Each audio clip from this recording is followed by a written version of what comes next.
Well, Yamaha has launched the XSR 155 today, but along with that, the brand has forayed into the EV space as well. On my right is the Aerox E. Now, this is the EV derivative of the petrol-powered Aerox that we all know of. And as you can see in the flesh, it looks very similar to the petrol-powered Aerox, but you get a different livery. You get this pearl finish, and you also get these cyan blue accents. And the name badging has got the E suffix to it, so which is notifying that it is an electric and not a petrol powered scooter.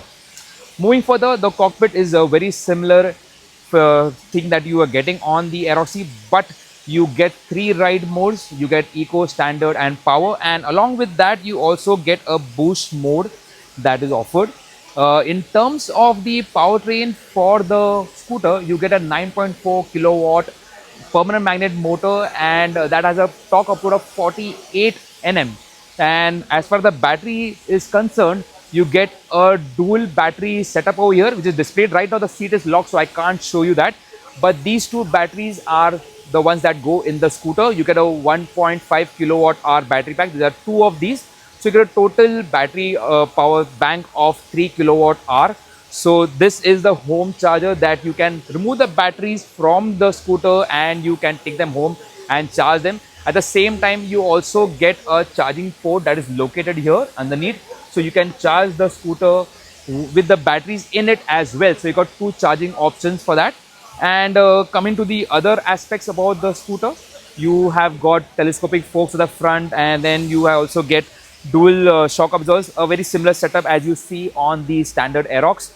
But instead of the engine that you get on the Aerox, you get a motor over here, like I said. So it's a permanent magnet motor that's mounted on the swing arm, and it is delivering the power to the rear wheel. Apart from that, the other aspects about the cycle parts, the wheel size, the tires and everything more or less are same to the Aerox. As far as the pricing concerned, Yamaha hasn't announced the prices for the Aerox E, but we are expecting it to somewhere be in the ballpark of 2,50,000 to 2,70,000, which is significantly higher compared to the petrol powered variant.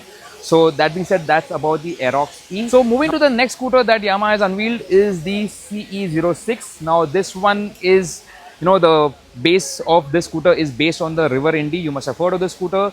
It has been launched a while back. So as you can see, you get a differently designed approach with this one. While it shares the skeleton of the River Indy, you have got a LED lamp, a rectangular one. The lamps are again all LED. The wheels you get on the scooter are 14-inch wheels. You get disc brakes at both ends. You get a telescopic fork at the front. And coming to the cockpit of the scooter, it's quite comfortable. There's a lot of space for the floorboard, and this setup is kind of similar to the River Indy, but over here you get a much more tilted display. I don't have the keys to show you how the display is, but it's a fully digital display that you get. And apart from that, you get different ride modes that you change with the toggle switch. You get a park assist for forward and reverse parking.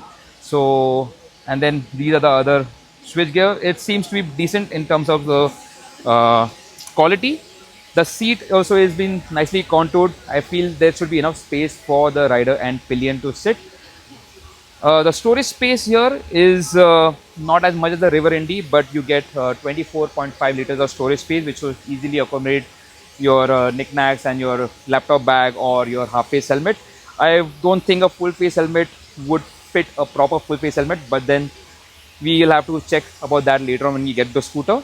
At the rear, you get twin shock absorbers, like I said, a disc brake at the back, 14-inch wheels again. So that's the setup.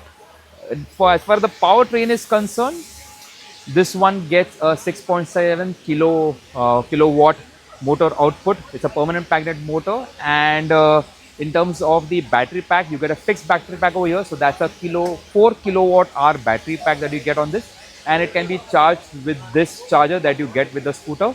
So you have to plug it in over here. There's a port over here. You plug it in and you can charge the battery pack with this. So this is the CE06. In terms of pricing, we don't have them yet, but we are thinking that it should be somewhere in the ballpark of 1.5 lakh to 1.7 lakh. So which is a bit of an increment over the River Indy that is already sold in the market. So this is the CE06 and this is the Aerox E. Do let us know in the comments which one is that you are more keen on having being launched by Yamaha soon in the market. So in terms of launch duration, we are looking somewhere in the first quarter to the mid 2026 is when we can expect these scooters to be launched in India. So that's all on these new unveils, electric unveils by Yamaha. If you have liked this video, do give it a thumbs up and do share it with your friends who want a electric Yamaha in their garage. I'm Janak Saurabh and I will see you in the next video. Thank you for watching Car and Bike.